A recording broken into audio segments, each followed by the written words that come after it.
We got Monica, known as HeyMonia. Monica, Monia, whatever it is, whatever you want to go by. How are you?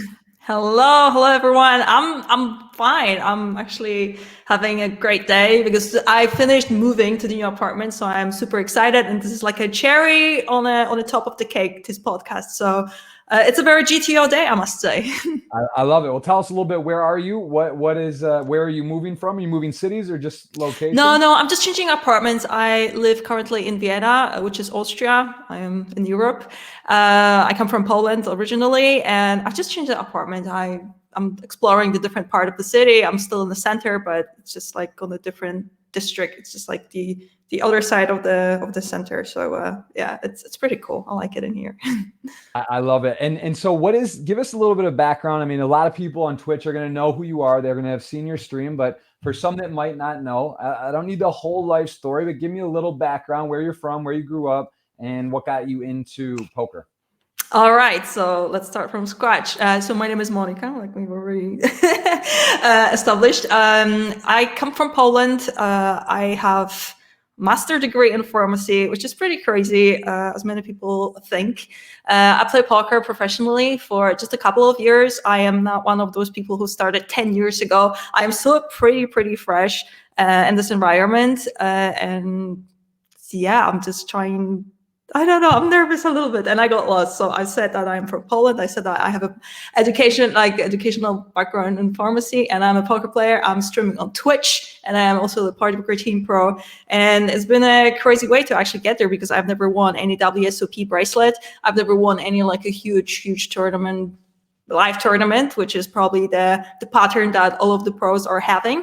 But these days, this model is probably a little bit different. Like you can like get to the team online, just like be an online pro and be present on Twitch, which is pretty awesome. And I am just one of those lucky people. I mean, well, lucky. I put some heart and work on it. So Yeah, let's yeah, hold on. Let's don't sell yourself short here, Monica. It's yeah, not I easy to get know. sponsored. How did you get into poker? You've worked your way up, and you're one of the ambassadors for Party Poker. We all, obviously we both share that. It's a great place, great team, and it's cool to be represent and do something you love and be represented for. So yeah, tell me a bit. Like, how did that start? When did you Okay. first start playing poker? So first of all, I got into poker. I don't know, when I was 20-ish or so. I just had this friend in high school who was playing poker, and when you're a high school kid, you don't basically have much money. You're trying to make it somehow. Basically, you just have some like weird jobs. And I had this one friend who was playing poker, which was so strange for me because he was not really good at school. I was nerd. I always had like a great like super like really good grades, and I was like, how's that working? I never questioned that poker is not a game of skill. I was like, yeah, poker must be a game of skill. He's doing great, so I will definitely crush this game. Like that was my understanding back then. So ever since I don't know, I got introduced to this idea of poker. I was just like, oh my god, I need to try it one day. So back in the days when poker was still legal in Poland, one of the poker platforms were advertising themselves. They were organizing. Oh, I think you hit mute, Monia. You hit the mute button, I think. Or is it muted on my end? Uh-oh. Come on, Monia. This isn't your first podcast, is it? What's going on here? Is that maybe I did that? Uh-oh.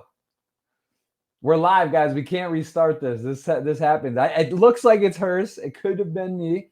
I did have internet issues earlier. You're back. What happened? Come on, Monica. You're a professional. What was that?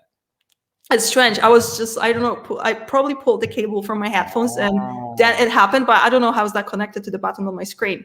But I'm yeah. very technologically challenged. So whenever there's any type of issue, I assume it's me. But I did see it pop up on the screen that it was like muted for you. So It's great that you reacted because that happens like on every single stream I have, because I have this tendency to mute myself just because like I drink a lot of water. So when I drink, I mute myself just so like nobody hear it, because I don't know, I don't like it myself.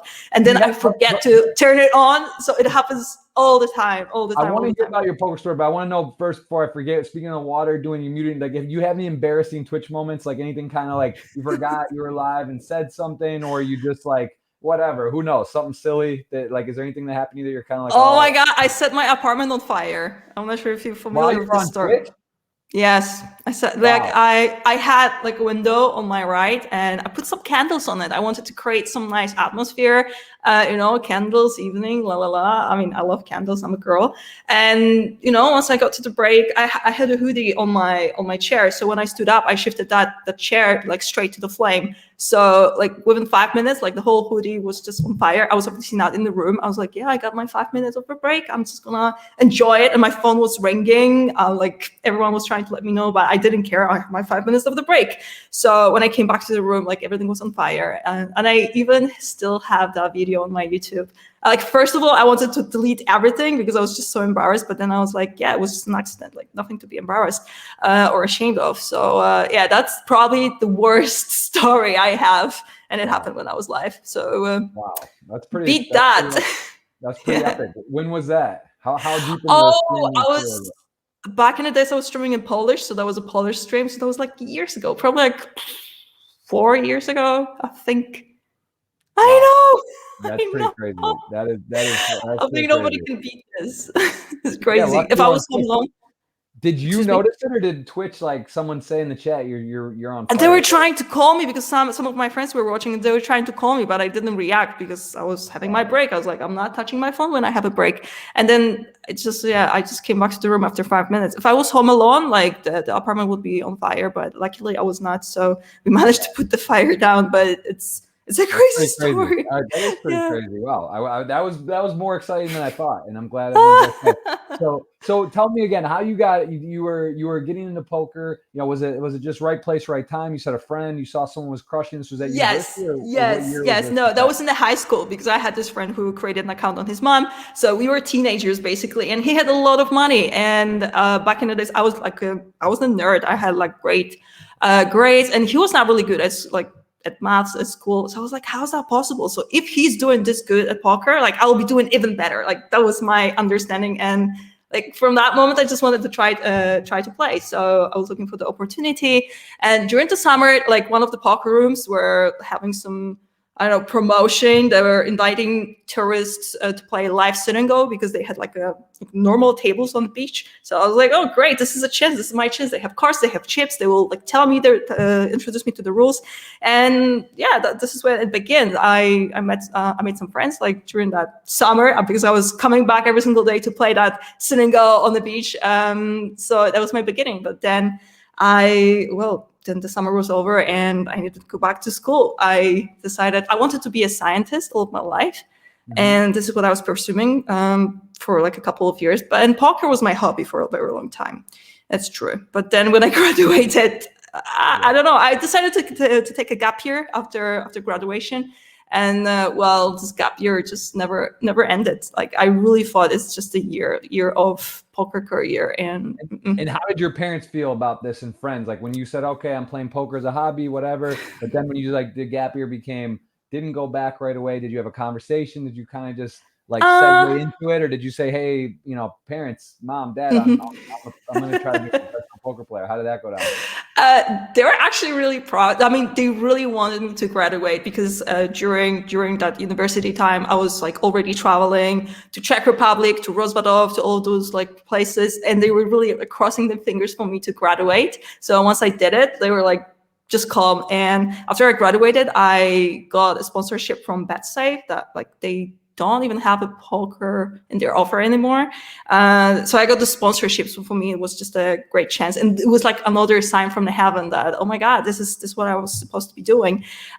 So yeah, they were not really worried because I had this like sponsorship, which was really safe.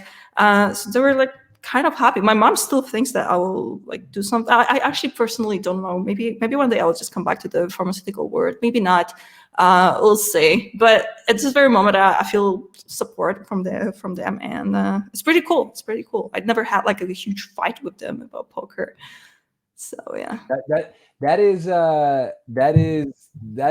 nice, because when you have support of your parents, and that's one of the things. Did you know they would be super accepting, or were you kind of nervous about it when you were sort of looking like, because I mean it's not conventional, and certainly women in poker, obviously, like we talk about this, it's not a very common thing. It's one thing for for a male, and their parents still maybe not so sure. They think gambling and risk, and Yes. it's not the traditional. But then you take women, and that's such a even smaller number that are doing professionally. You know, I would imagine that's a little more difficult conversation.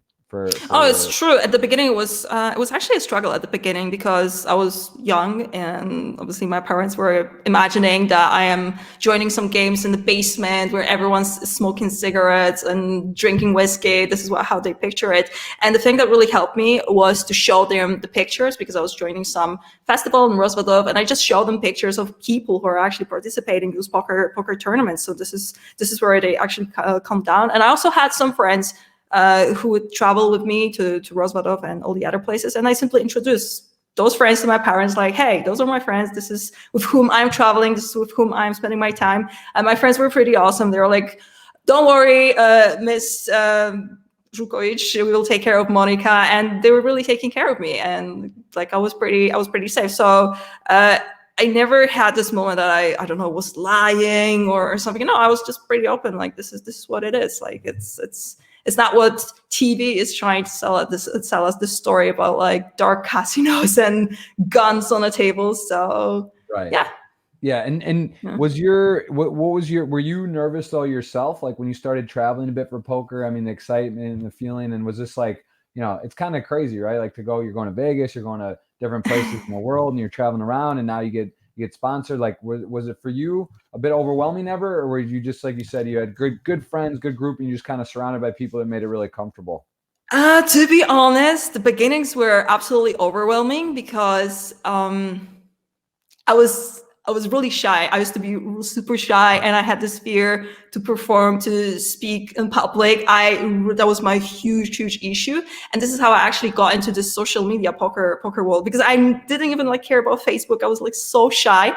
But yeah, I just wanted to play poker. So I was playing poker. So I was pretty known in the Polish community. And this way I got invited to the commentary booth of some EPT, because back in the days there was a Polish commentary booth in Warsaw. So I got invited as a female poker player, and I was like, okay, let's do it. So oh my God, I still remember that day, because I haven't said a single word for like 3 hours. I'm not even joking. I didn't say a single word for 3 hours, and both of the other commentators were just like, yeah, like whatever, GG, she will not say a word. And after 3 hours, I was like, okay, let's just do this. And this is how I actually started speaking, and I broke through my fear of performing in public. And then they invited me again and again and again. And this is how it started. Then I was just asked by some Polish poker website to create some blogs for them. So it was like step by step. But this first performance that I ever had was the most overwhelming and terrifying moment in my poker career. And I will never forget it. I was just, oh my God. I'm like, I have sweaty hands when I think about it, even though like every single day right now, I'm just talking. This is my job right now. But like a few years ago, that was, oh my God. I wouldn't be able to fall asleep if someone would tell me that. Is it hard to picture yourself now that you're like, you look at yourself, you stream, you're streaming on Party Poker's channel, you have your own Twitch channel, you have a YouTube channel. We can kind of scroll over here. And again, I want to invite you guys to we got a ticket here courtesy of Party Poker, and Monia, we're going to go ahead and do that at the end. We're going to do that. So that's kind of fun. You guys have an opportunity to do that. But does it, looking back, is it kind of crazy to think that you're streaming, because you said you're a little scared of public speaking, and now you're speaking for hours a lot of days a week? Is that kind of like, did you ever believe that to be true? No. Someone would tell me like 10 years ago. I mean, Twitter is actually not my main social media platform, because I don't know actually how to use Twitter. Like I try, but I really don't know. I still struggle with this platform. So I'm probably the most active on Instagram. Well, listen, I got to teach you. You need to hit the retweet button, because look, we're live and people don't know this. I'm looking at your Twitter, Monia. Come on now, don't be an amateur. Okay, I have a coaching. I'm going to give a 5x bonus, because I'm going to do a giveaway, and if you happen to be the one that retweet wins the giveaway, I'm going to 5x the giveaway. Can I actually win? I'm going to award. You're going to get the ticket plus 5 other people will get one on top. So we'll give a bonus for that, Monia. Come on now, let's social. Okay, I retweeted. We're on Twitch. We're on our home platform. We're both Team Party Poker. Let's get the energy out there. Yeah, we're home. All right, list YouTube channel. Let me ask you about this. You got videos, you got highlights. When did you start doing this, and how are you actually editing? Do you have an editor, or what's your process on the YouTube channel? Oh, actually, I've started a YouTube channel just a year ago, so it's still also like super fresh. Because my problem is I've started my Twitch career in a weird way because, like I said earlier, I was sponsored by BetSafe. I was working with some Polish poker website, and I always streamed on their channels. I've never streamed on my own channel, which is pretty strange. But this is how I got into that world, and yeah, this is what I was doing. And then I got hired by partypoker, so I was streaming on their channel again. So I don't know. I started focusing on my Twitch channel, Twitch plays, just like 2 years ago. And even though I've been streaming like more than this, so same about YouTube. Right now, I am having editors hired by partypoker, and they're taking care of this. They're creating highlights, thumbnails, and yeah, I just need to click some buttons and upload it. Sometimes I just need to provide them some ideas on like what kind of thumbnail I would like to have, and that's it. So yeah. It's going really smooth. But partypoker is like super supportive in this. Yeah, it is nice. We got a great team, and shout out to Vadim and Colette and everyone there, and Jamie. We got a nice thing going, and it's interesting because partypoker has pulled back. So I think part of the interesting process about online has been the journey of what's legal and not. I'm with US. A lot of it basically shut down now. New Jersey has partypoker. I think Pennsylvania, Michigan passed, and they're kind of moving that way. Poland, which is your native country, has pulled out recently, which is a big blow actually to partypoker, a big blow to the player pool, and it's a pretty nice community of poker in Poland, and a lot of good Polish players and just people that like to play there. How big of a news and how big of a change was that for you? And when did that happen recently? I think it was like end of last year, where Poland pulled out, which was a pretty significant blow to the platform. So, people love the game. People in Poland, they just love poker. I don't know, maybe forbidden fruit just tastes better, and this is why everyone is so into this game. But also, Poland is like a super cheap country. It's just, this is what makes poker even more attractive, because you don't need to win that much to actually be a professional poker player. That's why this profession is just so attractive to so many people, including myself, because even with the title of the pharmacist and this education, I wouldn't make actually that much money. And like, I don't know, if I would take a job in the drugstore, like it wouldn't be crazy money. It would be probably like, I don't know, 700 euros like for starters. And this is Poland. But then again, everything is just so cheap. So this is why poker is just so popular in Poland.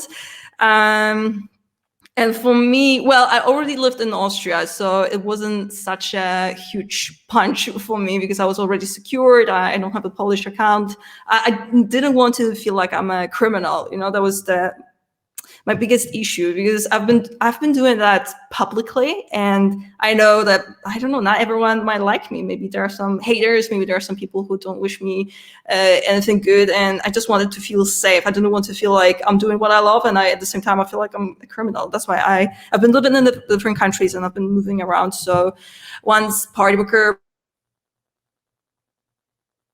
Oh, we lost you. Muted. Okay, I know how does it work. I'm just like playing with the cable from my headphones, and this is where I just mute myself. So okay, I'm not gonna do it. I'm just gonna take something else, and I'll be playing with this. Okay, and not a cable. Okay. So coming back to Poland and partypoker. Obviously, it's pretty painful because it was still nice to be able to visit my parents and be able to play or even stream, but on a daily basis. Yeah, I already live here, so it's not that bad, but it's definitely uncomfortable.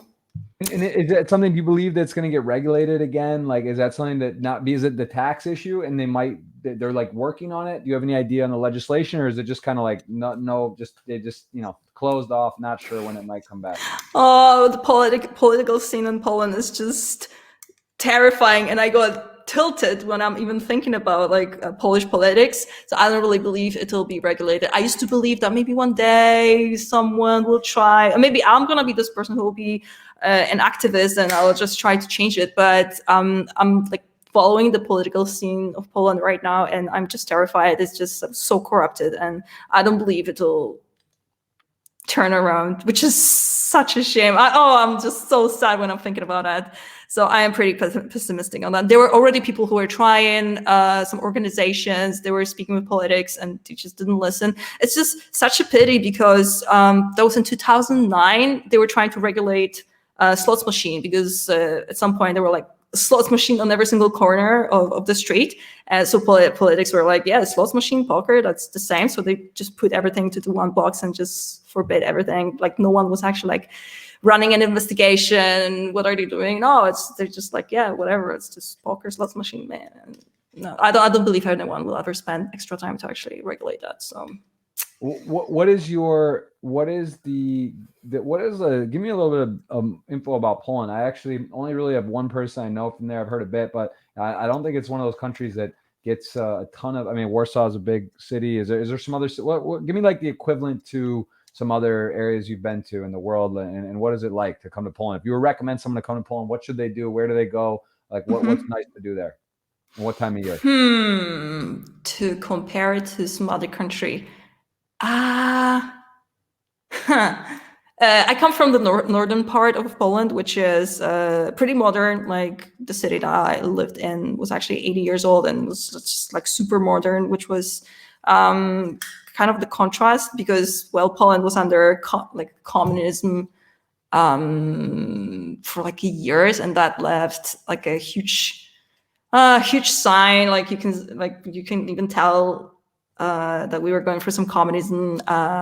Like seeing the architecture, like it's just so ugly in some cities. But I was lucky enough to live in the city that is like super modern, super pretty. So northern part is definitely of country is definitely highly recommended. And we actually have lots of tourists from Scandinavia because, like I mentioned before, Poland is just so cheap. It makes more sense for them to come to Poland and party for 3 days than just to party for 1 day in their own country. And they would cover, like in this money, they would cover flights, hotels, I don't know, alcohol, food, sushi, anything, and or just could party for 1 day in, I don't know, Sweden and so on. So this is a funny phenomena, and yeah, this is what happens a lot in the northern part of my country. And if I were to compare Poland to some other country, it's hard just because we were under that communism for years. So we are definitely not close to be like Germany or any other Western countries, and at the same time we are not like Russia. We're just like this in between country, which makes it so special. Yeah, it's unique. But is there certain months that are better? I mean, it's cold, right? But in general, it's a bit cold. So like, what time of year is the best time? Is it in the summer? We actually got like 4 seasons. So in the summer, I mean, it can be like 30 degrees. You are using different scale, right, for temperatures. Like the summers can be quite hot actually. So it's not that it's super cold. It's not that bad, but it's like there's a difference between northern part and southern part. Right. But yeah, summer is obviously recommended to visit. Yeah, very, very cool. Well, yeah, no, I have not been. It's definitely somewhere I would be interested in going and checking out. So I will. I'll look for some recommendations on depending what area. And you were, I'm sorry, Warsaw is where you were born and raised, or? No. I was born in Gdynia, which is a part of northern metropole, which I don't know, contains like 3 cities. Gdańsk, which is like 1,000 years old, and there is some nice old town. There's Sopot, which is like a party place, and people just come there to party. And there's Gdynia, which is just modern and beautiful, and people love living there. So yeah, this is my home. Oh, I miss it.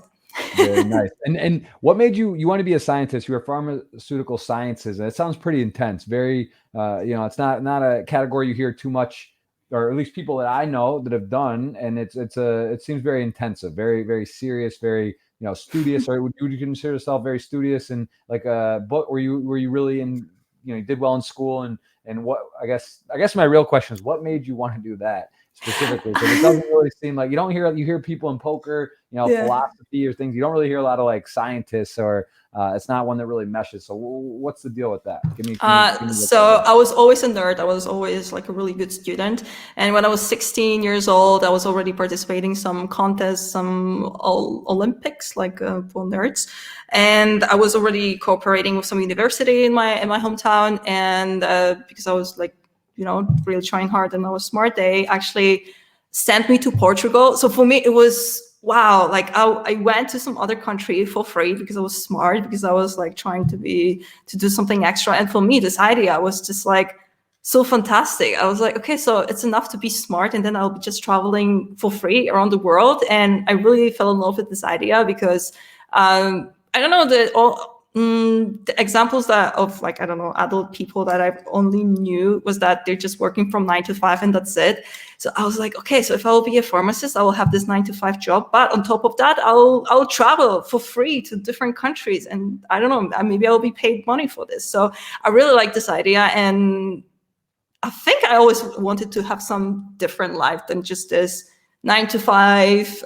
You graduate, you get married, you have kids, and you die. I don't know, maybe not die, but you know what I mean. I always wanted to have, I don't know, make my life some adventure. I just didn't want to have that regular life. So I thought being a scientist allows that.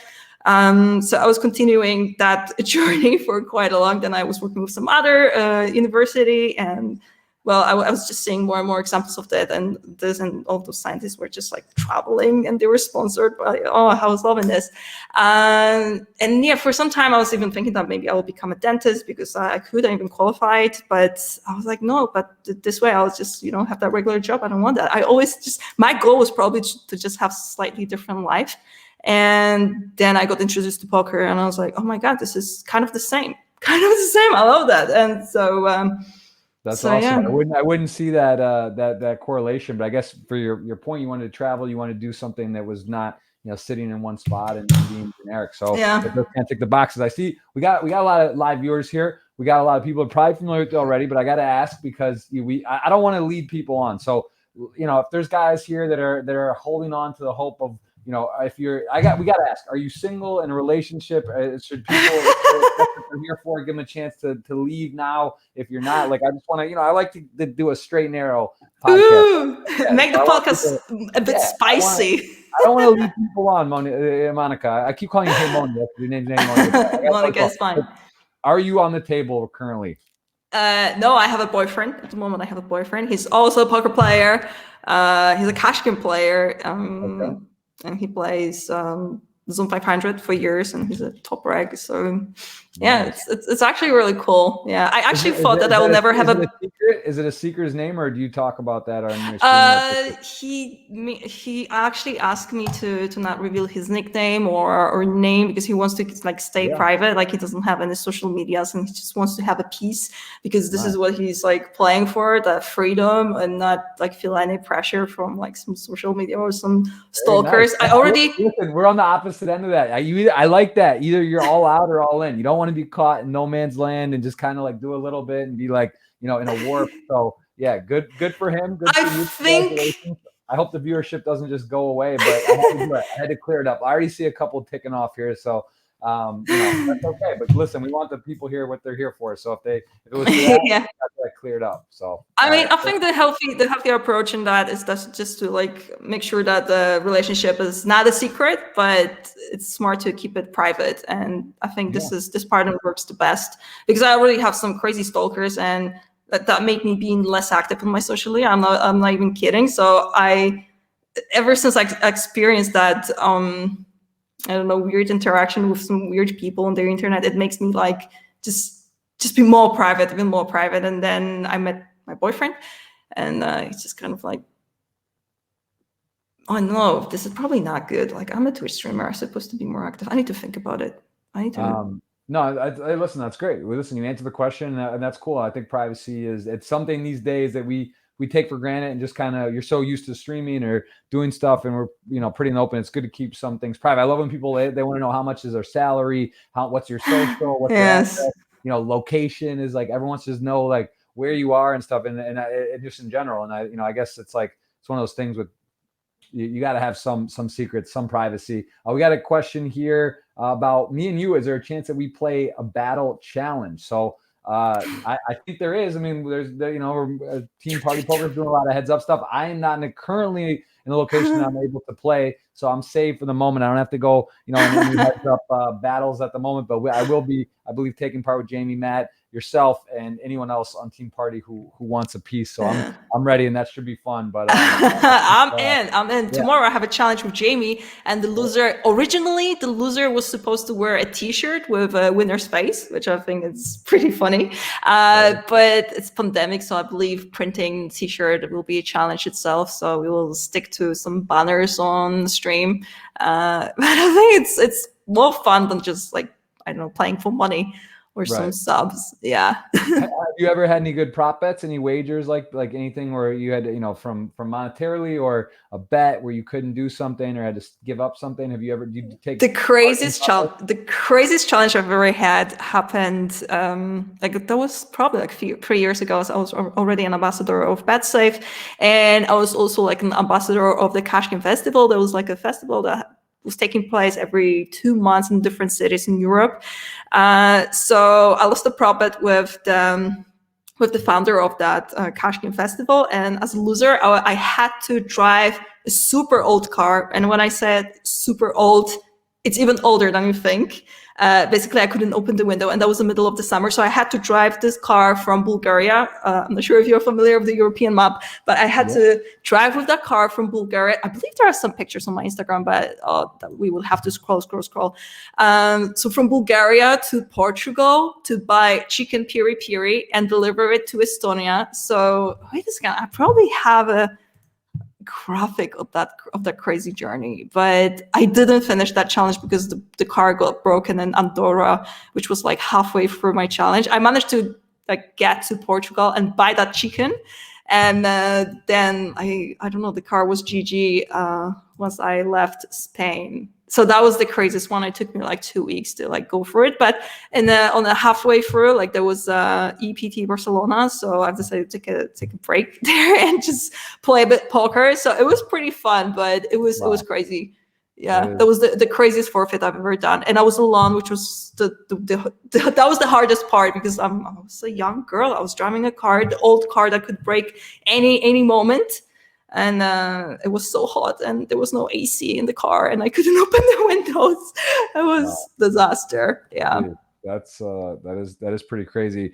We have my man Marco, Ghost of M, who I'm sure you know very well, legendary man and mod on the Twitch streets and all over. And he had a question, or he mentioned about you contributed to a book of some kind. Is there what is that about? You wrote a book? Yeah, because I've been always pretty athletic. Like being fit was basically my hobby for years. And when I was studying pharmacy, I really got into like supplements. Like this is also sort of my hobby. This is what makes me excited every single time I can like learn something new about supplements. So the friend of mine, like he's actually a coach, like on Run It Once, a mental coach, BLO coach, and he is a very well-known like a mental coach in the Polish community. So he decided to write a book, which is called Mental Edge, and he asked me to write a chapter on like supplements, like supplements, because there are supplements that can like help you, maybe not even stimulate your brain, but like help you improve your thinking process. So I wrote a chapter in that book, and then this book got translated into English. Yeah, so it happened. I was so proud because I remember back in the days when I was not even a professional poker player, I was like really following that guy, and I was listening to every single podcast of him, and then he invited me to like write it together. So that was pretty sweet. That was a pretty sweet moment in my poker career. Yeah. That's awesome. That's very, very cool. What is what to you has been the most fun part about being a professional poker player up to this point, and with, I guess, how many years would you say you're actually professional? Like, you've been doing it for how many years full time? What year is this? It's 2021. Since 2017. So it's been 4 years already. Yeah, 4 years.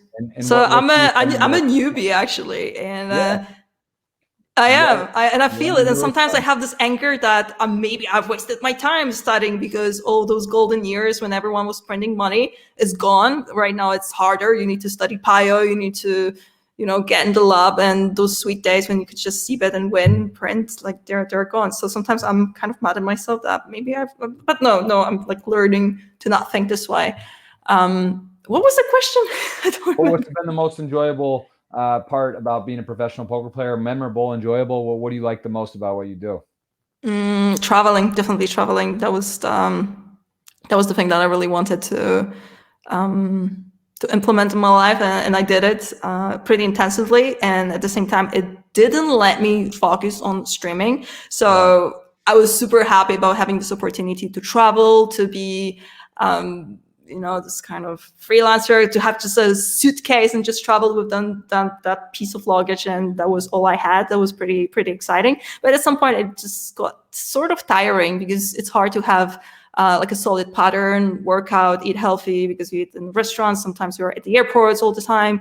So at some point it was just like too much. And actually I will feel like super guilty by saying this, but pandemic allowed me to slow down and focus on streaming, on building my channel, on building my social media, because I've started my YouTube channel a year ago, so which is correlated with pandemic. And I think this was very much needed in my poker career. So in a way, pandemic really helped me to cool down and just finally focus, because when you're on the road all the time, you just can't do it. It's just not possible unless you have like a whole team who's just helping you a lot. But well, I don't.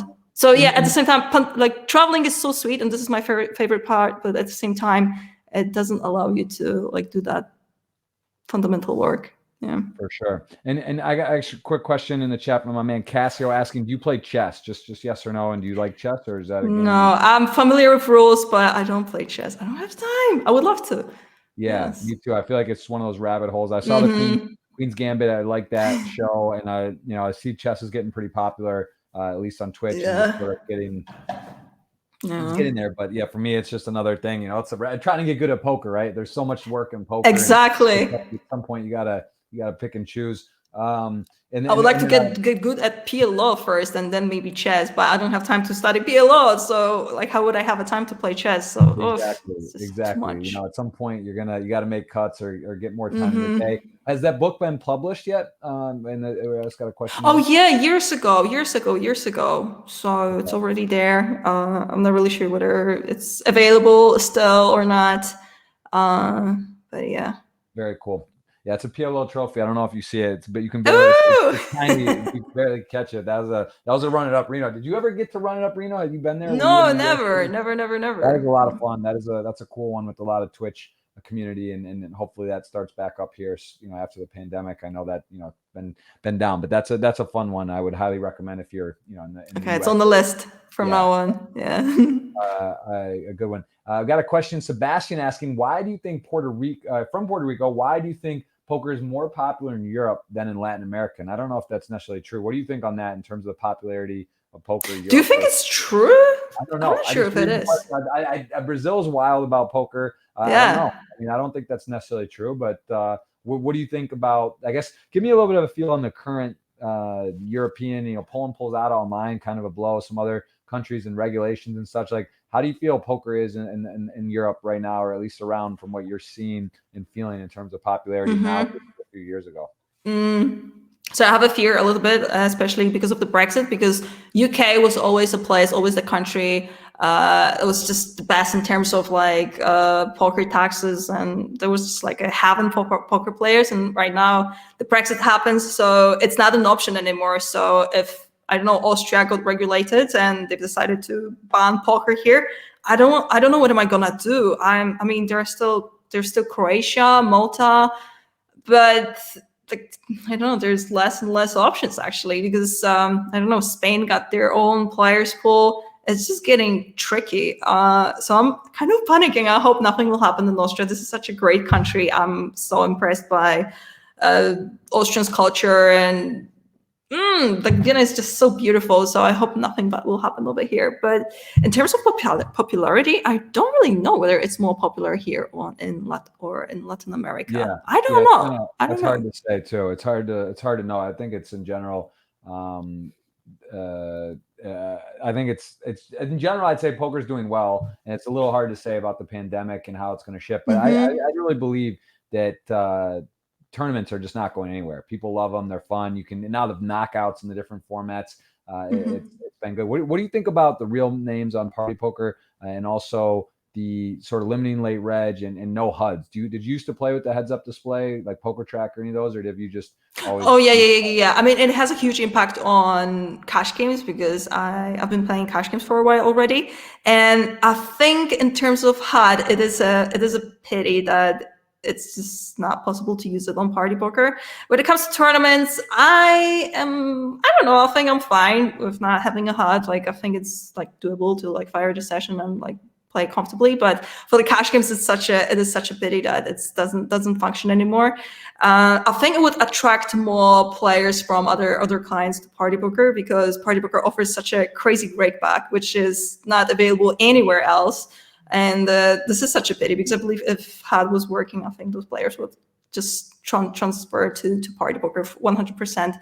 So this is a pity. But other than that, I think I really love the idea of real names at the poker table. I think this is cool. Like, you can just, I don't know, even Google someone or just know the country. I don't know. I just like it. I cannot like tell you why and why not. I think it's just cool.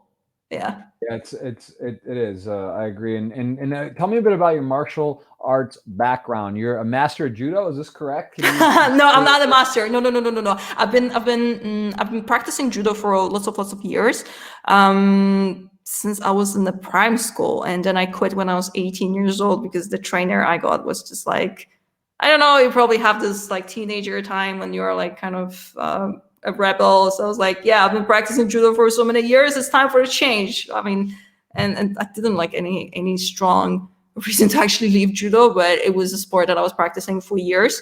So yeah, I'm really pretty much enjoying watching UFC fights and so on. But yeah, after I actually quit judo, I had such a huge struggle, because that was my thing, to be active, to work out like several days a week, and suddenly it was gone. So I needed to find a replacement. So I've tried like probably every single sport discipline out there. I'm really in love with all the disciplines that are taking place in the water. I love sailing and like windsurfing, kite surfing, and so on.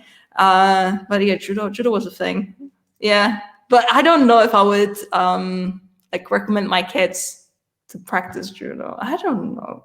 It seems cool. It seems interesting. I mean, it's good. I think it's, within reason, as long as it doesn't make you too kind of aggressive or, look to practice or go out and be crazy. Like, I think it's good to have some self-defense mechanisms, and also just good exercise, and also probably some mindset and disciplines. And yes, definitely. Yeah, my kids will definitely practice some sport, but I'm not sure if judo will be the thing. I mean, judo is beautiful, but I don't know. I don't know whether it's cool for girls. Anyway, like, sport is definitely a must.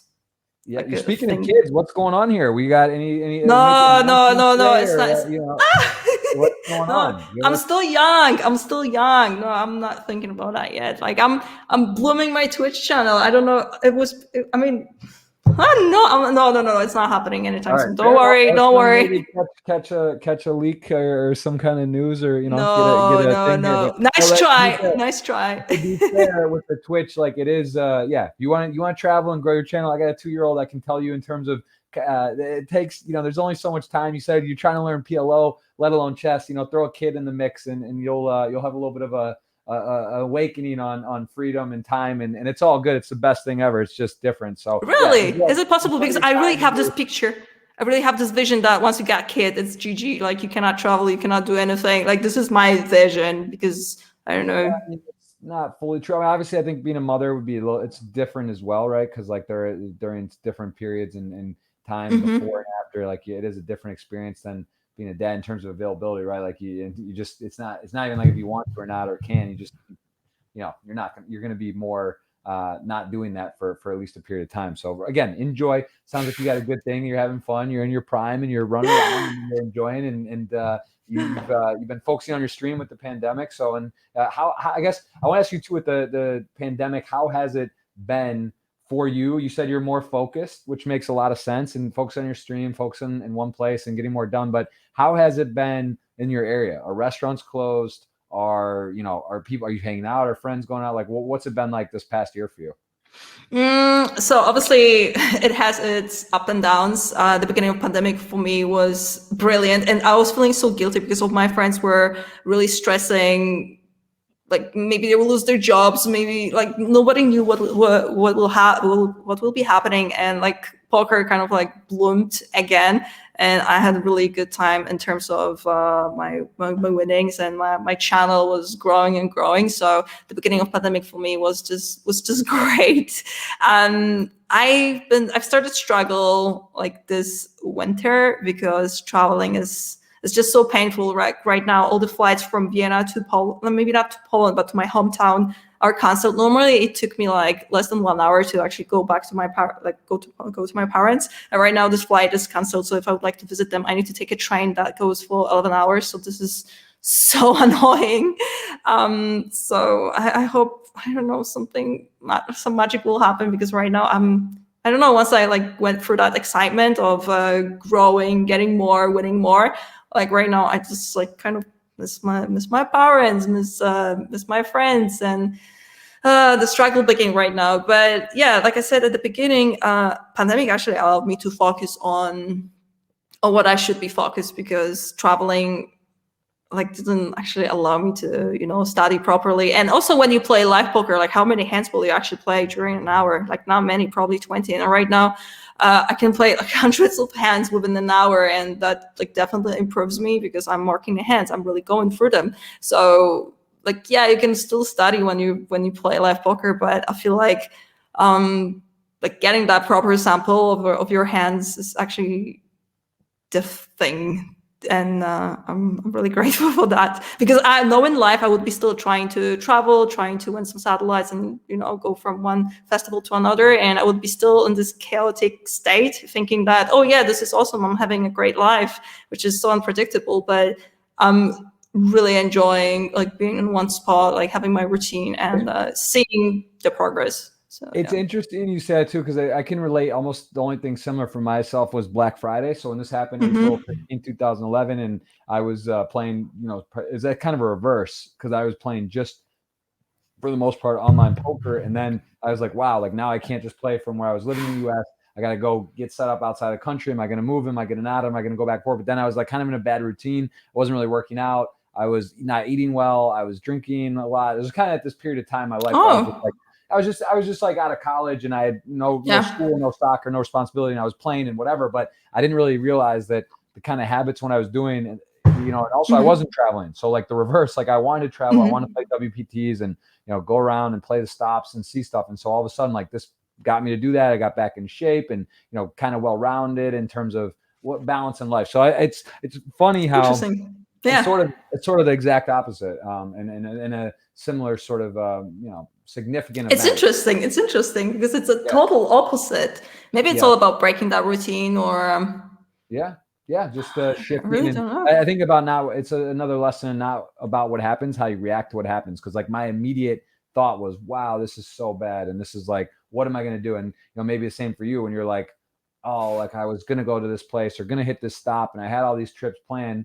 And then you're like, oh, well, now I'm going to build my fit, get in a routine or study and do things that you weren't doing. So I think it's just all about perspective. And it sounds like you've really capitalized. And I see your Twitch stream growing nicely, and you've been having good results and being, really growing. So it's cool. I'm trying to make sure. Yeah. Like people don't maybe not know about you too, is like your Twitch channel, which is very strong and you have a great community, but you were not building your personal brand for how long was that? You were streaming on the Party Poker channel, because before I know. And myself came to Party Poker, built a team and got to get some great people involved. Like there was really no Party Poker stream team. Like you were essentially streaming on the Party Poker channel. Is that right? Yeah, I mean, it was funny because I remember once I've joined Party Poker, I don't know, Twitch streamers group. There were a few streamers back in the days, like 5 and so on. So every single day someone else was streaming, but I was the only person who was streaming twice a week. And then those people got dropped out, and like one by one, and I was the only one left because I had some solid numbers. But yeah, I was streaming only on Party Poker. So it's just so strange because like all of those Twitch rockstars, they have like those thousands of followers. And right now I have this thinking that, oh my God, if I was focusing just on my own channel, I would have already like so many more followers, and yeah, my brand would be definitely stronger. And yeah, that was clearly a mistake. But I didn't know. And also I felt absolutely honored to be this person who's streaming on Party Poker TV, and I'm the only one. And so I thought it's good. But like having this perspective, I mean, there's no, I don't know, Twitch University. There's nobody who would tell you all of those things. So I've just like had to learn this way. Yeah, well, yeah, exactly. It's sort of one of those things where you look at maybe this or that, but reality is it is what, and maybe that's the reason too. You came in, you got a good deal, or whatever, right? Like whatever that is, it might have been different another way, or maybe you wouldn't have got looked at because you hadn't put in the groundwork or whatever. So like everything kind of happens for a reason, and you're in now you're you're a powerful name in the Twitch world, and you're strong member of Team Party Online, and it's good. Like it seems like you're very happy, very upbeat about poker, and enjoying the process and the learning. Where do you think you are in terms of your game? Like, how do you rate your game and improvement, and what are you doing to study? There's so many different options, so many different sites. Now I can name a dozen coaching sites and whatnot. What do you do specifically to work on your game? So I've noticed that every single time I've been focusing specifically on my hands, because I used to watch all the videos, all the courses. I spent lots of money to subscribe to those expensive MTT courses. And I've discovered that every single time I've been just focusing on the spots that I didn't understand myself. I was just improving massively. So this is what I'm doing. I'm just marking the hands every single time I don't know or I'm not sure. I'm just marking the spot, and this is where I know I need to focus and work on. So that's my probably favorite part. Obviously, like solvers help to actually make sure what's good, what's not. Like I mentioned before, I also have a boyfriend who plays high stake cash games, but he doesn't have that much time. So it's not that he's like coaching me every single day. Sometimes he will find the time to like just talk about poker, because I don't know, for the first few months of our relationship, we never spoke about poker, which is strange because we are both poker players. But sometimes he plays a lot. He also doesn't want to, spend some extra hours on like coaching when he's done with the session. Like, I understand this. So he's also coaching me, and I think the best format of that coaching is to actually review my session, because I'm recording my sessions, and then he can see like my leaks, which cannot be shown on Hold Manager. So those two formats are my basically favorites. Very cool. And what do you think about with the the other day was International Women's I believe it was, is it actually referred to as International Women's Day in poker, or is it it was International Women's Day? I guess there's a lot of talk about women in poker, and what are your thoughts? I was speaking to Daniel Negreanu yesterday here on the podcast about it, and women in poker. There's a lot of interesting takes. Like, do you feel any type of way? Like, do you think there should be more women in poker? Does it bother you, or do you think it is just what it is, and the women who want to be here and compete are there? What's your thought on women in poker?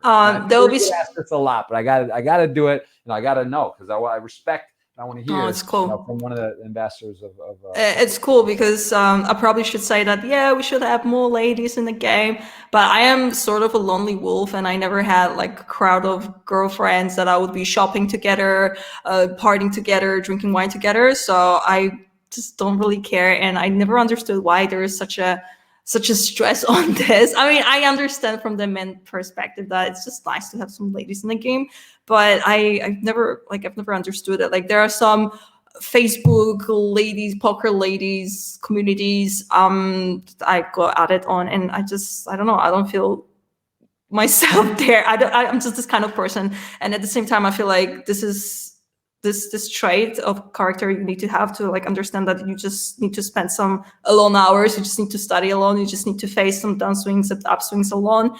And I think girls are like, they just love to do things together, like going shopping together, going to bathroom together, and I am like not like this. I even spoke with Courtney about that, because we had a stream like a few days ago, and she said the same thing, that she doesn't have like any female poker friends, and like she's also like a lonely wolf sort of. So yeah, you need to be a little bit more independent. I don't know, I just never understood why. Again, what I've kind of gathered, and what I kind of hear you saying, it's like, it's cool, it'd be great if more women play, but it's like, listen, certain women do women things, right? Like, there's certain things that men aren't really going to be in, and certain things women aren't really going to play in the NHL, and there's certain things that are just more male dominant or female dominant. And it is what it is. So like it's to me. Yeah, exactly. It is what it is. Like I'm not stressing it at all, and it would be cool to have more ladies events because those are pretty soft. So I'm probably a little bit selfish by saying this, but I really enjoy playing ladies events, and I would love to see more of those. So maybe for this reason, it would be nice to have more ladies in the game. But on a daily basis, I don't really care. Yeah. It's a funny thing because at the same time, every single time I play live, and like I don't see other people seeing me. I'm not aware that they see me as a lady at the poker table. So once we have a lady, joining our table, I'm like, oh, this is a lady at the poker table. So all of those people, they probably see me the way I see this girl. And if I don't have any other girl at my poker table, I don't remember that I'm a lady, and I probably could play loser because people will think that I don't bluff. I don't know how to take the advantage of being a lady at the poker table. I don't know, in a casino. I just don't remember that I'm a lady. They think about me differently. So do you believe that, is that something, how big of an advantage do you think it is though? Do you think that like you're kind of saying you wish you took advantage of it more because you think probably people discredit, sort of like someone who's older, generally people don't believe they're capable of going nuts. Some of the guys that have success and that are not like household names but are good poker players, I think they get away with a lot, just because they get to keep doing what they're doing. I mean, from my experience, I see that every single time I play with some professionals, they just observe and they make their decision based on what they observe. So they are not assuming, okay, this is girl, she cannot play. They just, see that I play this or that. I show down this kind of hand. So professional poker players will have a different approach towards the lady at the poker table. But like you mentioned, like maybe older players or recreational players will probably have tendencies to change their strategies because I'm a girl. I'm like 100% sure of this. Yeah. Right.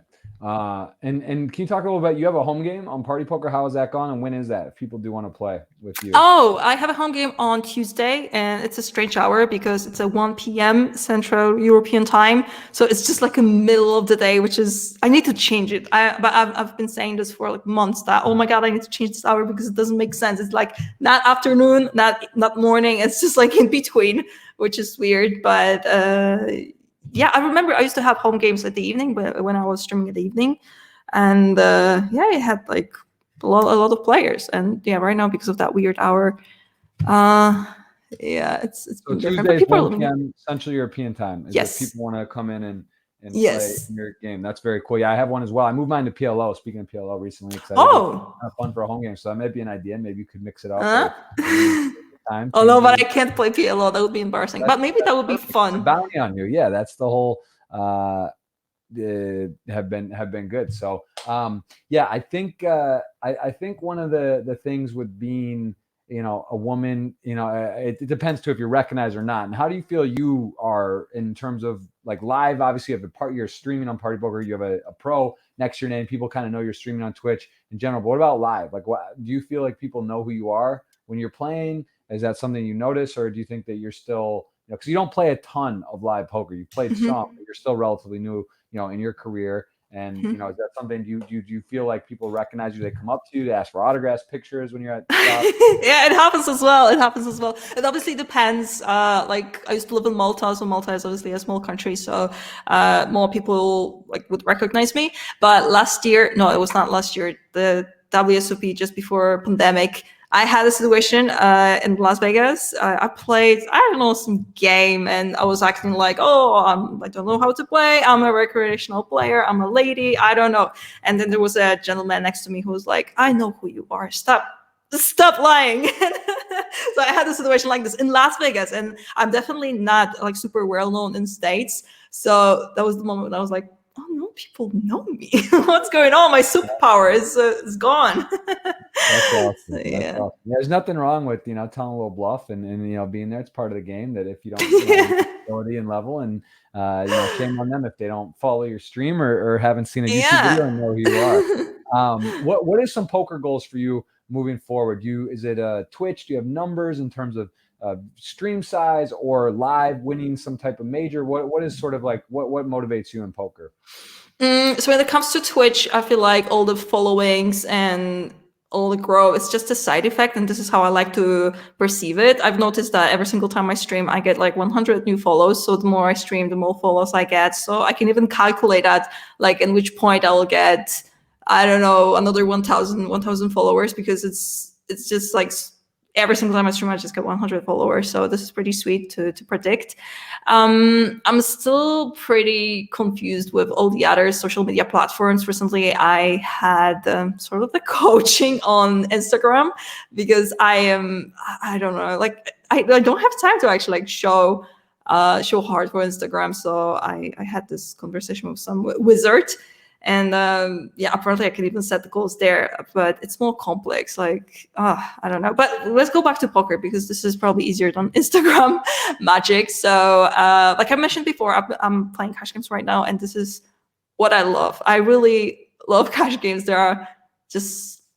This is such a different game. I'm actually amazed. I always thought that, cash games, tournaments, you probably have slightly different ranges, la, la, la, la, la. But no, those two games are just so different. And I really enjoy playing cash games. And this is what I am focusing on. And this is where I want to get better at. So yeah, I just want to like climb on the stakes. Right now I play no level 100. So I just want to play higher and higher. Sadly, the games like no limit 200 are not running that frequently on Party. But yeah, there are some tables gathering from time to time. So yeah, I'll have more and more chances.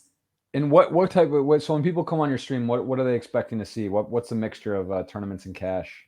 No. I stream only tournaments. I don't think it's smart to stream cash games, because like we mentioned before, there are no HUDs on Party Poker. So I feel like my opponents would have an advantage on me, and poker is a game of the small advantages. I don't want to give away that.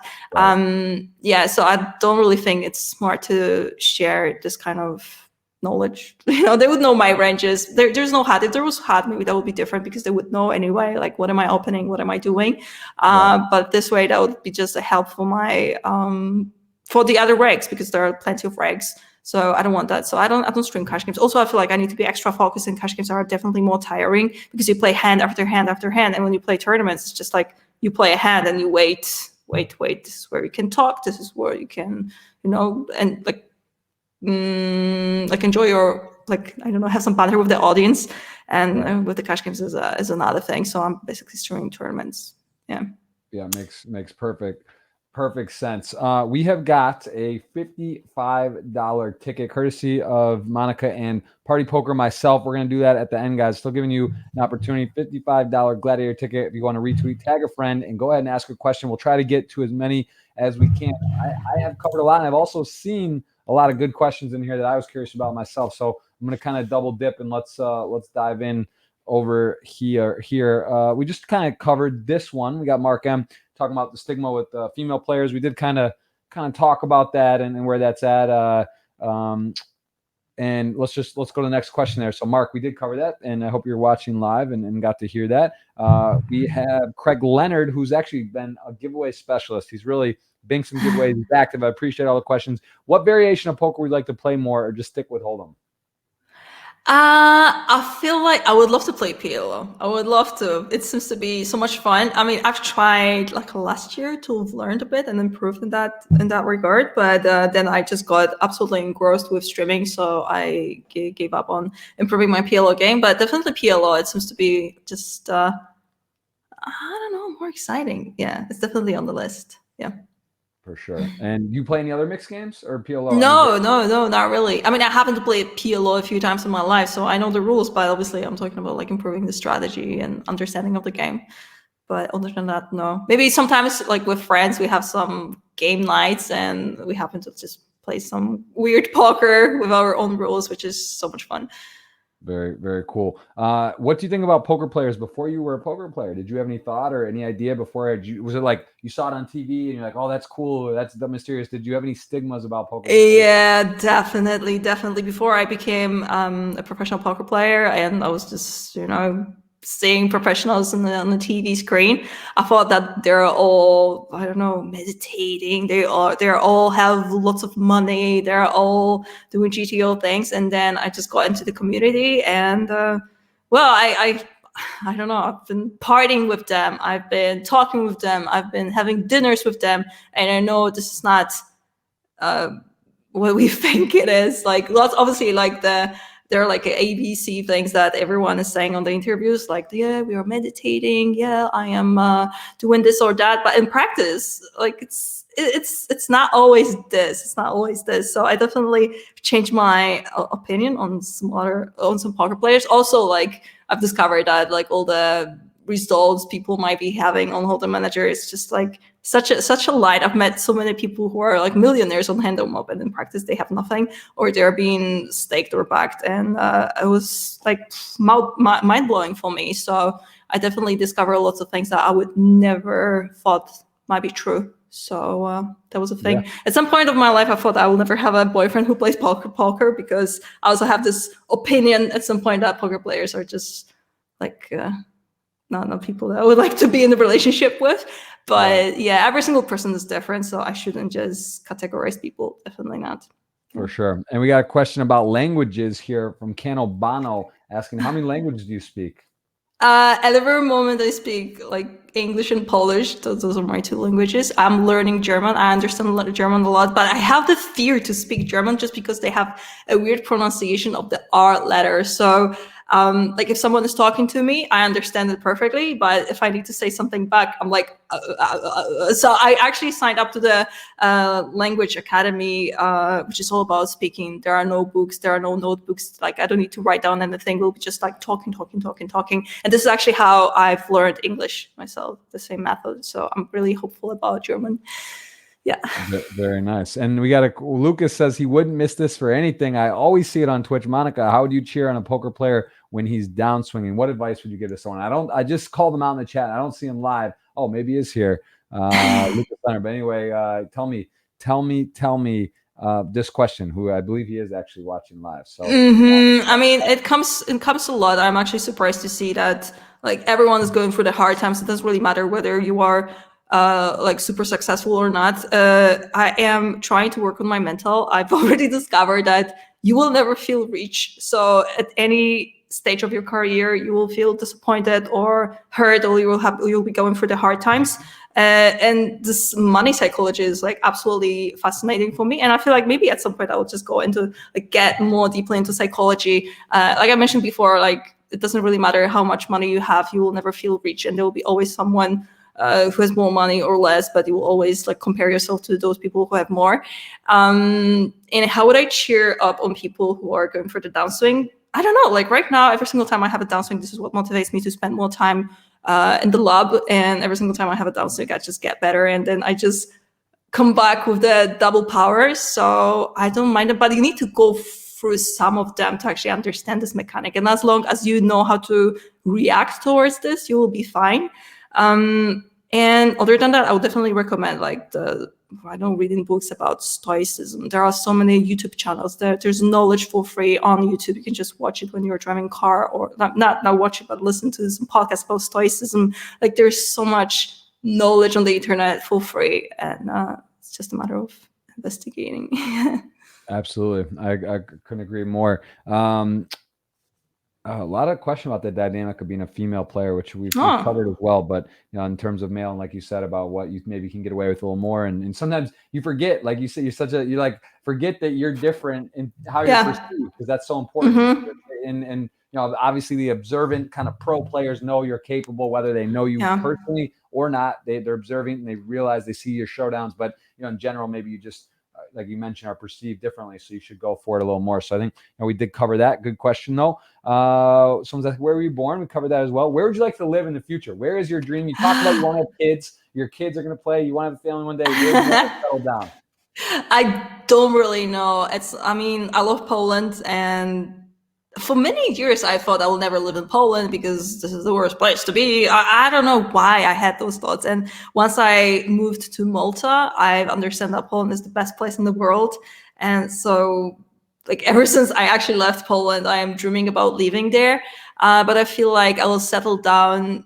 Like this decision will come with a time. It depends with whom am I gonna spend the rest of my life. Maybe I'll get married and we'll just make this decision together. Right now, as long like, as I am not married, I can like just be more independent. I love Vienna. I think this is a really GTO place. Like the healthcare, taxes, the quality of everything in here is just like so solid. I love Austria very much. But if I could, I would go back to Poland. Yeah. Very, very cool. And yeah, I have we got a question from Adrian who says he's a lawyer. He has a law degree, or obviously I have a lawyer degree. Any advice? Imagine I am from your past trying to get to play poker. So we got a lawyer. I'm not sure the relevance, but he wants to know, based on him being a lawyer, do you have any advice? And he wants to get to playing poker. It's just like you have this solid degree, and it just feels crazy to actually change your occupation, right? And I get this question a lot, like, oh, does it make sense for you to play poker? You're a pharmacist. You would make lots of money by being a pharmacist, which is not so true as long as you live in Poland, because you don't make that much money by being a pharmacist. Especially if you want to be a scientist, you just basically don't have money. And I think this sucks a lot, because as long as you're young, this is the moment when you want to have money, you want to travel, and you want to explore the world. And when you go with the scientific path, scientific career, you start having like a good money when you're like old, and this is where you actually don't have energy to travel and do crazy stuff anymore. So I don't know, I feel like this is tricky. But coming back to the lawyer question, oh no, I understand the struggle. I would still recommend like developing poker as a hobby and see how it goes. Yeah, I think this is the smartest. And also this balance between poker. Lots of people are thinking that poker is like such a nice lifestyle, such a great way to live, but actually you don't see people that much. You're grinding, you're spending so many hours in front of the computer. It's not just roses and rainbows.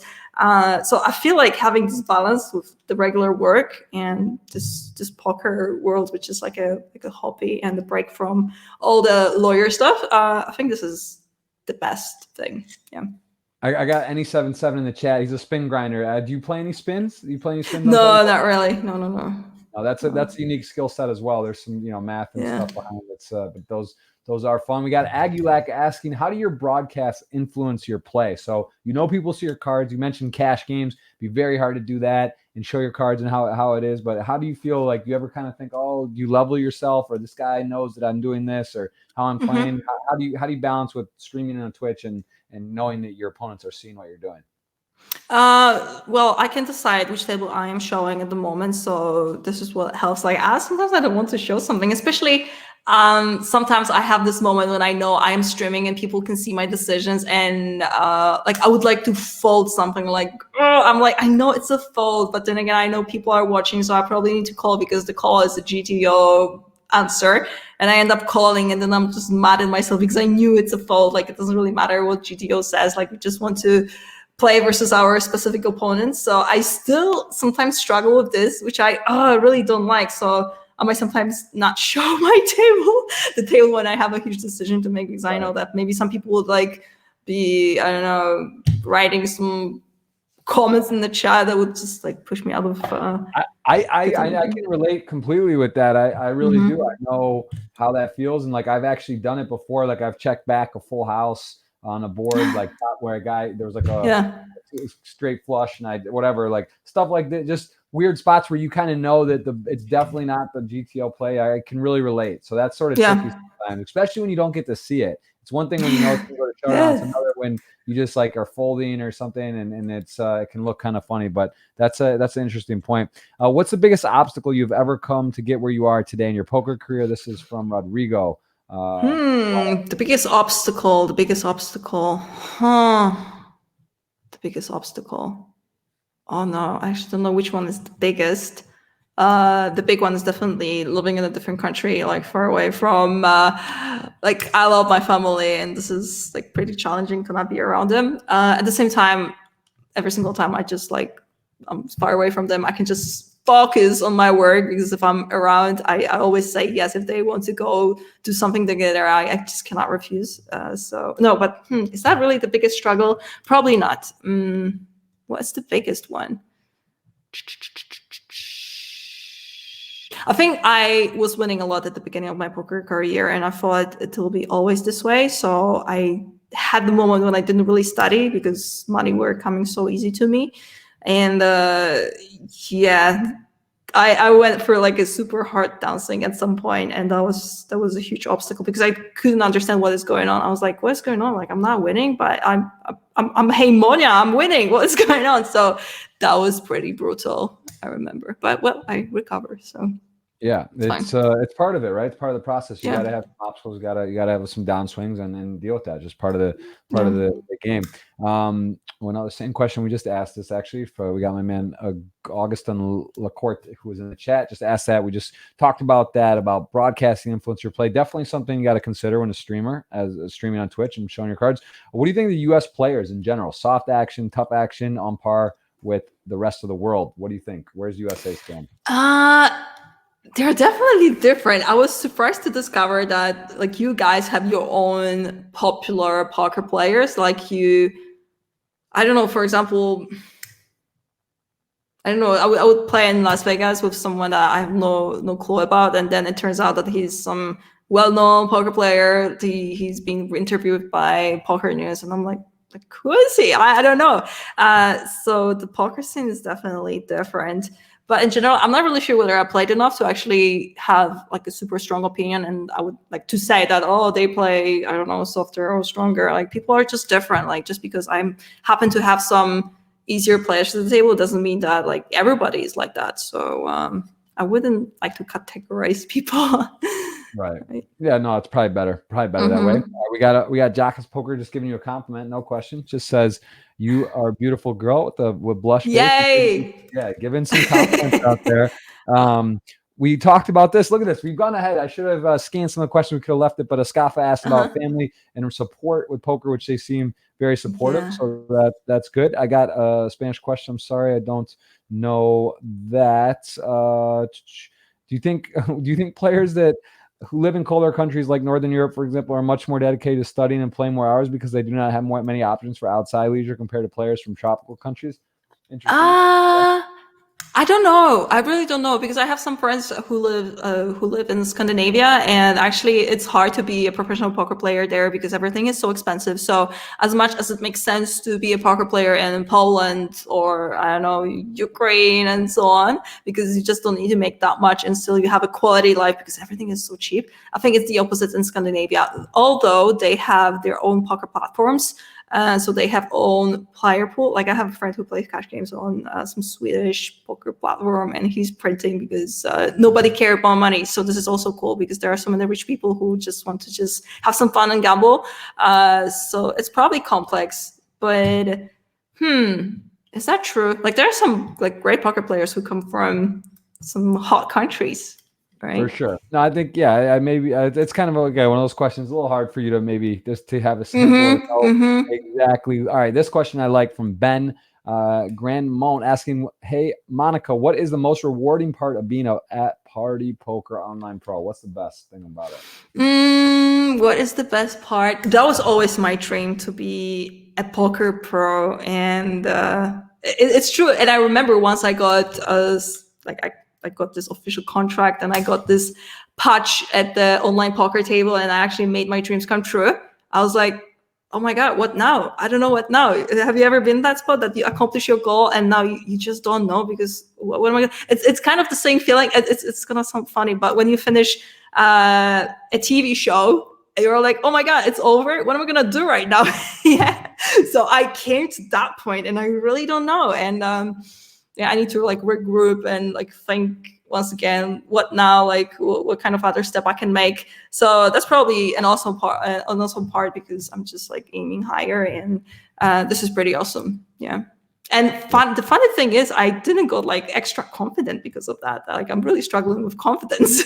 So that's a weird phenomenon, but yeah, I'm working on it. Yeah, again, congrats, because it is not easy. You know, it's you work hard and lots of us go right place, right time. And the funny thing is, I need to say something about this because lots of people are thinking like, yeah, she's a girl. It's so easy on Twitch because, well, as long as you have boobs, it's just like people are just watching you. But I believe the poker Twitch community is just so different because people just want to see some quality. They want to learn something about the game. And I remember as long as I didn't play that great. Yeah, I always had some viewers, but like right now I have a couple hundreds, and I have even more when I have like a couple final tables. So the poker Twitch audience is just so specific. It's just not enough to just be a girl and like look good. Poker Twitch audience just want to see final tables. They want to see quality. So it wasn't that easy. I agree. We got Marco again with another question. He's just everywhere. He's on the ball. He's on Twitter. He's on Twitch. How many Daily Legends challenges a member of Team Online should have to win before crowned the Daily Legend for good? Once again, how many Daily Legends challenges?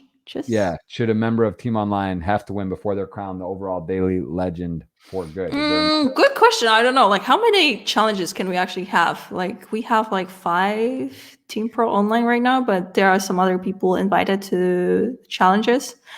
Tricky one. I've already had 2 challenges. I don't know. Like, we just need to think about the overall. Maybe like after this promotion, we just need to make a summarize and just summarize it and then decide. It's kind of hard to end it. It's kind of fun to keep it open-ended, but it would be nice to see to know who's the overall leader. Let's take another one from Escalona asking, what did you find in poker that you don't find in what you specialized in? What did you find in poker that you didn't find? So I guess what was different than sort of your normal or what you had been learning in school? That you found out here. Definitely the lifestyle. Like, I love the fact that I am my own boss, but then again, it's extra challenging because I am responsible for my schedule and like the things that I'm working on. So it's like super satisfying, but at the same time, like super challenging. And that's the biggest difference between like focusing on that scientific career and poker. Yeah. And once again, no one actually ever like taught me like how to be my own boss. This is the thing that I need to like educate myself on and find like, some materials on this. It's also like experience. Like, it just comes with experience as well, but it's like pretty hard actually. Yeah, for sure. And what do you like to do when you're not playing poker? What are some hobbies for you? Oh, I've developed a new hobbies during the pandemic. I am painting, and I just moved to the new apartment, so I can't wait to like create some new paintings. I've decided that I'll make all the paintings for this apartment. I'm not gonna buy anything, so I'm pretty excited about this one. And also, I do a lot of yoga. Yoga is just such a good thing, which is crazy for me because I've been practicing judo. I've been working out a lot at the gym, so I was always lifting heavy weights, and suddenly I am just practicing yoga, which is like total opposite, but it's I love it. I can see the progress that I'm making, and like it just like calms me down. I cannot describe it. It's weird. I always thought this is such a girly thing, I'll never do it, and now I'm doing it. But I highly recommend it. Yeah, that's awesome. Biggest cash in a tourney. We got Adrock asking live, I see here in the Twitch chat, what's your biggest score in poker tournament? Maximum. Probably like $16,000. Like, I'm still a newbie, and also like now that I'm playing the morning schedule, it's just hard to get anything higher. So I think like a crazy score is yet to come. Yeah, but I'm pretty optimistic. I'm also like no, let's just move forward. I am all about continuously winning some, little tournaments instead of that one big. Actually, I know lots of people who actually managed to win the big score, and now they don't have anything because it just doesn't let you respect this money, I think. Yeah. Oh, I have so many friends who went broke, even though they just won lots of money. Yeah, it's a tricky phenomenon. I think doing it the right way, bankroll management, taking your time. Sometimes it's better that way for sure. And 16K is nothing to sneeze at, and you've obviously been moving up and building, and that's nice. 16K is nice. How was that feeling when you hit that score? When it was your largest score? I was angry. what place was it? I guess that's the answer. Yeah. No, there was a WSOP, the Monster Stack. There were like 6,000 people in that tournament, and I finished 60th. So I was like, oh my God, I am top 1%, and I'm angry. I mean, if someone would tell me a few years ago that I will have some deep run in the WSOP event, I would be, wow, oh my God, yes, please. But I was just angry. Oh my God, I was tilted. But then now I kind of appreciate it. Yeah, that's for sure. Still, I know that's a rewarding feeling. It's so funny, right? You basically play something you lose for a living because it's so rare to actually win, no matter what place. Of course, top threes and huge scores, but you're always so close or get deep, and even when you bust out in cash, it's like, I want a little more. What could I have done differently? but it's definitely a cool thing. Someone's talking about how do you cope with moving? I don't know about the word cope, but like how is moving? Is that fun or stressful for you? Oh no, it's so stressful because I was lucky and unlucky at the same time because the landlord of this apartment is actually my friend, who's like, I don't know, not that older than me. So I was actually helping him like with a renovation in here. I mean, everything was renovated, but he decided to order some IKEA furnitures for the kitchen, which is crazy. I mean, IKEA is like quality these days, but I was like, man, like I'm moving in 3 days and like everything is like in pieces. What is going on? Oh, come over, you'll help me. So I needed to like build everything with him, and it took so much time and it wasn't finished yet. And today I was supposed to get like everything done, and the handyman didn't show up. So I still don't have a water in my tub in the kitchen. So it's so annoying. Like I need to go to the bathroom to get water to boil it in a kettle. So it's stressful. But tomorrow it's supposed to be finished. It was super stressful, but at the same time pretty satisfying. And once I'll have my own apartment, I will remember to not get IKEA kitchen. There you go. So a question here: favorite animal? Oh, dogs. Oh, I'm a dog person. I love dogs. Oh my God, I love dogs so much. Yeah. I love dogs as well. Do you have any or no? It's kind of hard to be a professional poker player. Yeah, it's true. I have a deal with my parents. They're taking care of him, and then I come back and I am just, I'm just taking the sweet part of the love. Dogs as well. What about mentors in poker? Anyone you look up to, you used to play that, or someone you know that was, showed you some of the ropes, whether a friend or well-known personality that you just liked watching growing up, you thought they played well or carried themselves well? Anyone in particular? No, I mean, actually, like my boyfriend is like the role model. It's crazy because I've never seen anyone like him. I've never met anybody like him. I mean, he's a grinder. He's been playing Zoom 500s, which are the toughest games in the world. He's been playing that for years. And it was like a wow thing for me to see the lifestyle he's having, the approach he's having. Everything is just organized, calculated. He knows exactly how many hands does he need to play, because if he plays, I don't know, more than 3.5k, then like it's no good. Like he's like analyzed every single thing. There is no randomness in his schedule.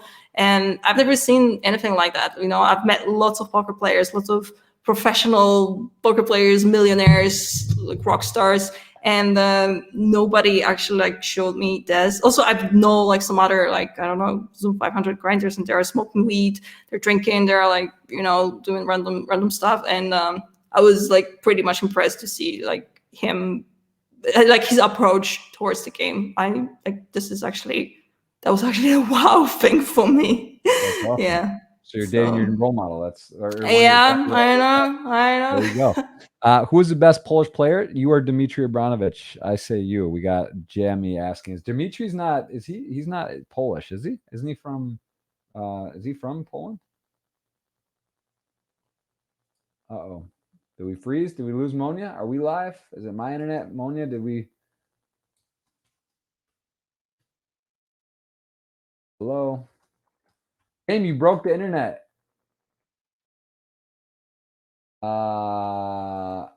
Monia, we lost Monia. Jamie came in and she froze. We froze.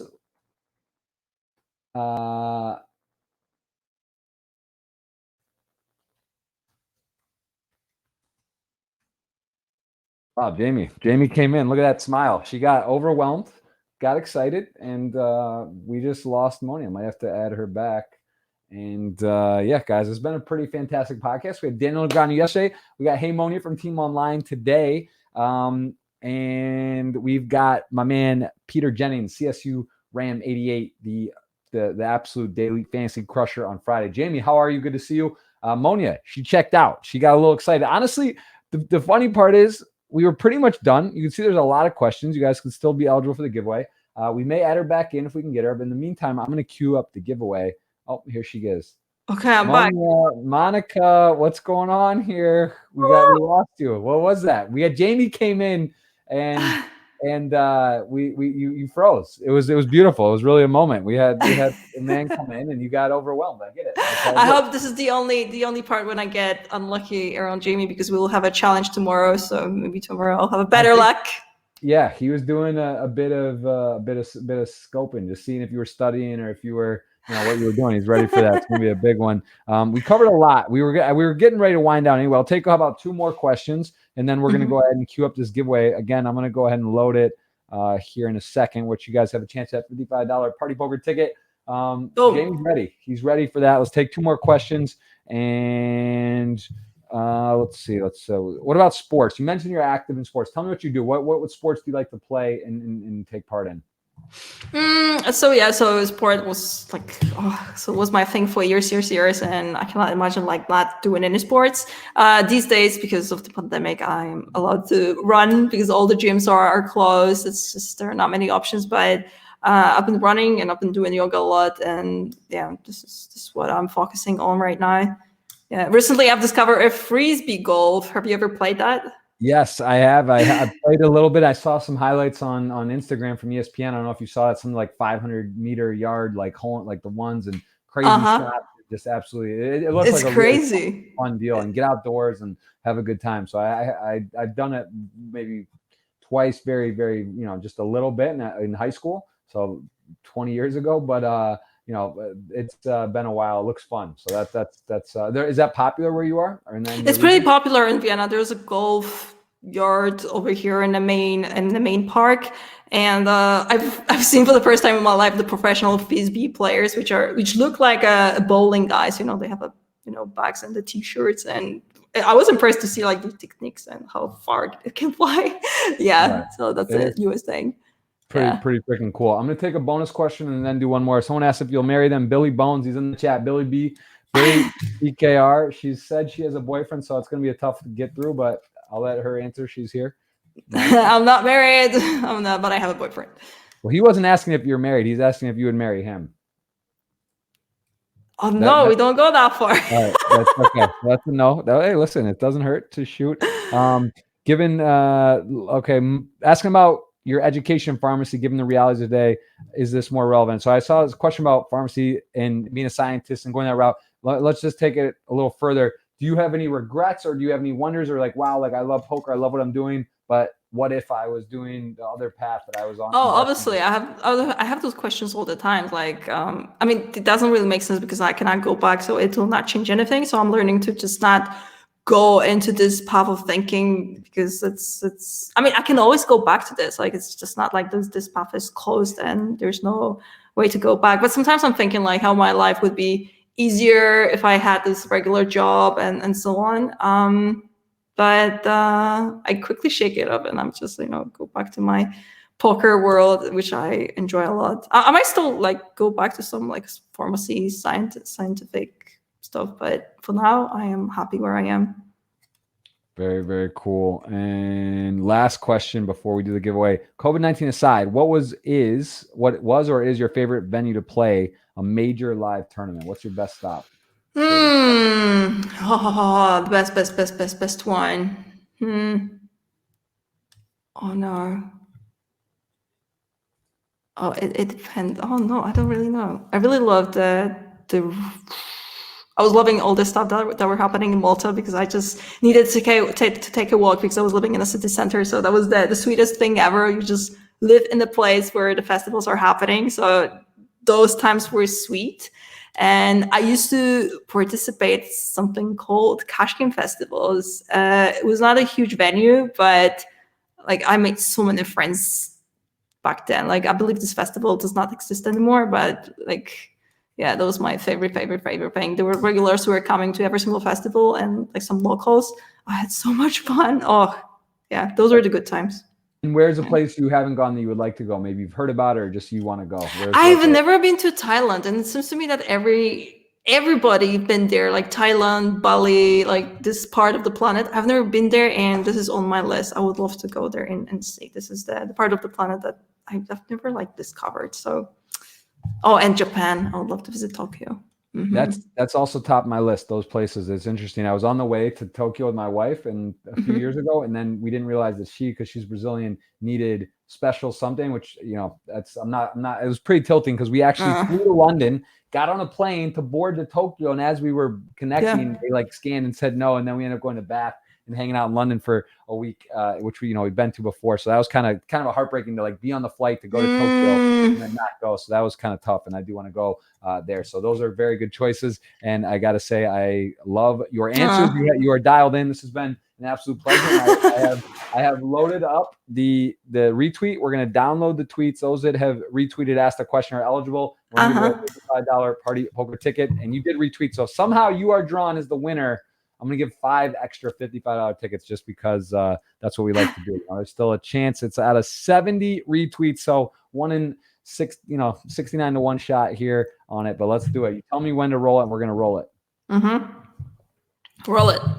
Roll it. We're choosing a winner. I'm sure we're running it. If you win, that would be pretty wild. He did not win, but we got my man right here, Giovanni CM, is going to get it. I'm going to shoot him a message, and he is going to win that $55 ticket. Looks like he's won one before. Some guys have all the luck. And again, Mrs. Monica, thank you so much. We got HeyMonia that was on the pod. Member of Team Party Poker Online. Jamie Staples, my man, the co-captain of Team Party Online, came in, checked in. He's got a challenge tomorrow. What time can they watch you guys battle tomorrow on Twitch? I believe everything will start 6 p.m. Central European time on Party Poker TV. And 1 hour before, we'll be streaming on our own channels. So everything starts 5 p.m. But then at 6 p.m., we'll be live on Party Poker TV. That is awesome. And are you feeling confident? Yeah, I am. There was so much confusion because I had the challenge with Courtney, and right after the challenge, everyone thought that I won the challenge. And it turns out that, I don't know, it got counted in the wrong way. So a few hours later, it turns out that Courtney won. The day after, the technicians were still sending me congratulations. And I was like, hey, but I didn't win. Like, what was happening? So they were like, no, what are you talking about? You won. So there was like so much confusion. So so we call it the draw. So I had the draw with Courtney. I lost versus Louise. I need to write her a poem. So I believe this is a time to actually win a challenge. So wow. Yeah, I'm I ready. have a couple. If you need any help with poems, I've written a fair amount. I have on my website actually a flow I call on my profile there. So if you want any inspiration or Really? lyrics, yeah, it's a little side note. I write one a year, and I put it out like 2016, 17, 18, 19. I put it up on my. But that's actually one of the secrets. I think the only way I got my wife is when I met her at Burning Man. I wrote her. I met her in Burning Man, and then she went back to Brazil. I was gone, and then she was coming to visit me. And I wrote her 23 poems, like counting down the days. And every day I'd email it to her. And then when she arrived, I had the 23. Wow. And one for today, the day I saw her. So I have a feeling, that might have been. You're so romantic. I love that. I never had been. She inspired me. Sometimes you just, when you know. So, it's now we got a Burning Man baby. We got a little baby, and it's just, it's crazy. Life's crazy. That's like so I said, cool. enjoy your ride. Enjoy the fun, and not the kids aren't, but do your thing, stream, travel the world, and then do your family thing. And again, thank you so much. We are gonna host Party Poker TV, and I guess we'll send them a raid, and then we'll see tomorrow that you are going to be battling Jamie. I'm going to definitely tune in and say hello and good luck to you. It sounds like you need this one. You got a tie, you got a loss. We need you to get going here, man. Yes. All right. Thank you so much, Jeff, for having me, and take care. Awesome. Thank you. This was really, really a pleasure. Give her a follow. HeyMonia on the socials, Instagram, Twitter. You can check her out on Party Poker, and she does have a home game on Tuesdays at 1 p.m. Central European time. And again, really pleasure. Thank you for being here. We'll see you soon. Best of luck at the tables, and I'm sure you'll be winning a major in no time. Thank you. Bye. Take care. Cheers. All right, guys. So that's it. We're going to host Party Poker TV. That was another podcast. You can kind of see the shoes. We actually got the Party Poker on the shoe and then the flow. There is a, I'll show you guys on my next Twitch stream. If you can kind of see the Twitch logo on the back one, I got my initials, PBF on the back, and then we got Super Bowl signed Brady ticket there, Michael Phelps, Rio signed ticket. What else do we have there? Bill Perkins books, of course, Die with Zero. Got some sports cards there's some wax to crack, and Flow Show mugs. If you don't have one, you know where to pick it up. Appreciate you guys. Our legend, separation, anxiety, Saudades. I'll see you very soon. This was amazing. Ghost of M, thank you for the help, the questions. Vadran, the man, and we will be live on Friday on Twitch, 1 p.m. Eastern with Peter Jennings, one of the most dangerous, highly regarded, talented daily fantasy players. And I do have action up on State Kings for daily fantasy. I hit an $80,000 score 2 weeks ago. My buddy and I, he helps. He's sort of the brains behind the operation. One of my very close friends, one of my best friends, and he just loves golf. And I honestly think it's the best sport to sweat. It's just so fun to like the every putt matters and how it works. And I've done some fantasy. I'm not an expert. I will post some action if you guys want to sweat along. That is something that you can do. You can go ahead and do that.